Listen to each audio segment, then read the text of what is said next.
नमस्कार, मैं हूं दुर्गा शर्मा और आप देख रहे हैं स्वदेश 24/7 न्यूज चैनल। चलिए शुरुआत करते हैं आज के बुलेटिन की और नजर डालेंगे कुछ खास खबरों पर। चलिए दुर्ग की खबर का रुख कर लेते हैं, जो भारतीय राजनीति के सबसे शालीन, संयमी और सर्वमान्य नेताओं में शामिल श्रद्धेय मोतीलाल वोरा जी की जयंती पर आज उनकी कर्म भूमि दुर्ग एक बार फिर श्रद्धा, स्मृतियों और सम्मान से भर उठी। आपको बता दें, राजेंद्र पार्क चौक स्थित उनके प्रतिमा स्थल पर आयोजित श्रद्धांजलि कार्यक्रम में सुबह से ही लोगों का तांता लगा रहा। बड़ी संख्या में नागरिक, कांग्रेस कार्यकर्ता, जनप्रतिनिधि और विभिन्न राजनीतिक दलों से जुड़े लोग उपस्थित रहे। कार्यक्रम के दौरान लोगों ने बाबूजी के साथ जुड़े अपने अपने अनुभवों को साझा किया और भावभीनी श्रद्धांजलि अर्पित की। कोई उनके अनुशासन को याद कर रहा था, तो कोई उनके पारिवारिक स्नेह को, तो कोई उनकी उस संवेदनशील राजनीति को। इस अवसर पर उनके सुपुत्र, वरिष्ठ कांग्रेस नेता और पूर्व विधायक अरुण वोरा ने अपने पिता और जीवन मार्गदर्शक को स्मरण करते हुए कहा कि जब बाबूजी मुख्यमंत्री बने थे, तब उन्होंने मुझसे बहुत शांत स्वर में कहा था कि मुझे यहाँ तक पहुँचने में 48 वर्ष लगे हैं, इसलिए जीवन में ऐसा कभी मत करना कि सब कुछ 48 सेकंड में समाप्त हो जाए। यह केवल एक चेतावनी नहीं, बल्कि जीवन का दर्शन था। आज भी बाबूजी के सिद्धांत उतने ही सार्थक हैं जितने अपने समय में थे। उन्हीं की इन्हीं सीखों को हृदय में संजोकर हमने सेवा भाव, सिद्धांतवाद और सादगी की राजनीति को अपनाने का प्रयास किया है। इस खास खबर के लिए दुर्ग से कैमरामैन महेश तिवारी के साथ संवाददाता दीपमाला सिन्हा की खास रिपोर्ट। राजनीति का अगर हम बोले तो मोतीलाल वोरा जी योद्धा थे राजनीति के।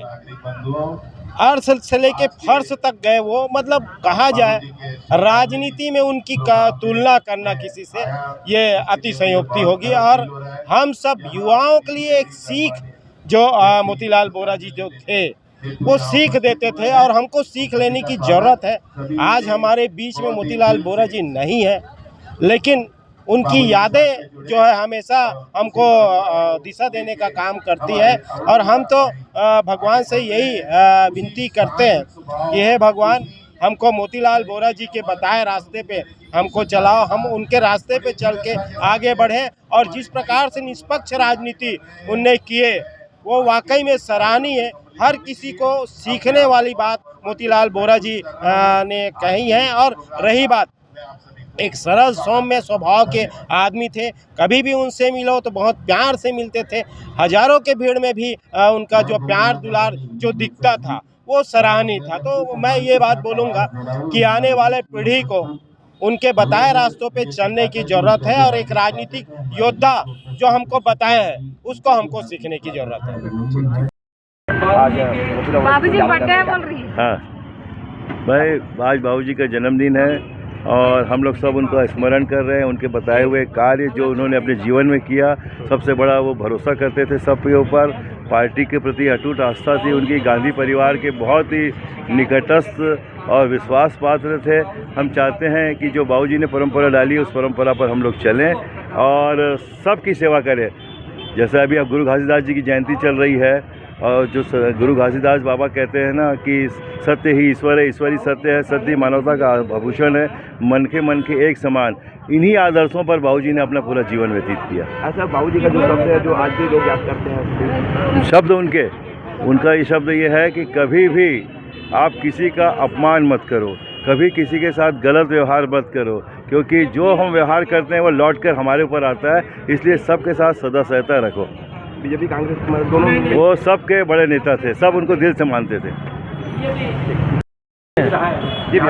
जन्मदिन क्या करते? आज हम सबके प्रेरणा स्रोत, हम सबके मार्गदर्शक श्रद्धेय वोरा जी की जन्म जयंती आज हम लोग राजेंद्र पार्क चौक में उनके प्रतिमा स्थल के पास बहुत ही श्रद्धापूर्वक ढंग से आज हम सब मना रहे हैं।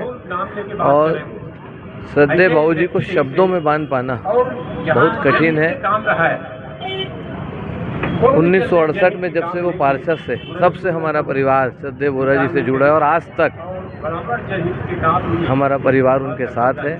मैं यही कहना चाहूँगा, 2 बार के मुख्यमंत्री, 2 बार राज्यपाल, कोषाध्यक्ष, केंद्रीय मंत्री और पार्षद से सफ़र चालू करने वाले वोरा जी जैसा व्यक्तित्व बिरले होते हैं।